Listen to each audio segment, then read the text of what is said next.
নমস্কাৰ আপোনালোকে চাবলৈ আৰম্ভ কৰিছে নিউজ নাও আৰু মই অনুপম বৰা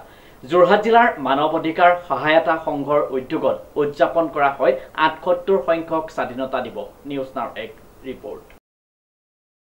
যোৰহাট জিলা মানৱ অধিকাৰ সহায়তা সংঘৰ উদ্যোগত উদযাপন কৰা হয়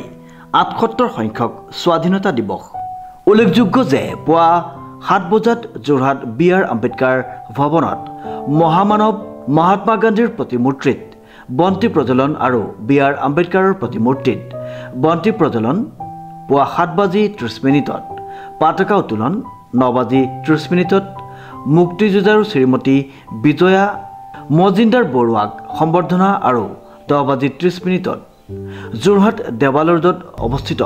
বুঢ়ীগোসানী দেৱালয় প্ৰাংগণত অসহায় ব্যক্তিসকল আৰু কণ ল'ৰা ছোৱালীক কিছু খাদ্য বিতৰণ কৰা হয় উক্ত কাৰ্যসূচীত যোৰহাট জিলা মানৱ অধিকাৰ সহায়তা সংঘৰ সভাপতি প্ৰবীণ দাস উপসভাপতি মৃণালী গোস্বামী মহন্ত সাধাৰণ সম্পাদিকা শেৱালী দাস সাংগঠনিক সম্পাদক জয়ন্ত হাজৰিকা সাধাৰণ সম্পাদক প্ৰাঞ্জল বৰা সাংগঠনিক সম্পাদিকা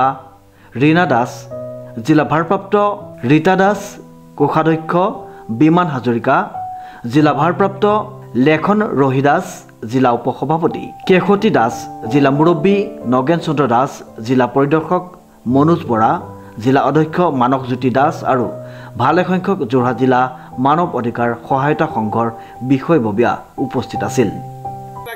ইংৰাজৰ হাতোৱাৰ পৰা মুক্ত হৈছিল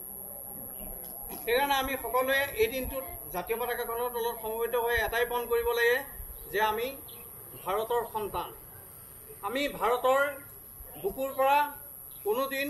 অশুভ শক্তিবিলাকক সদায় নাশ কৰিব লাগিব আৰু শুভ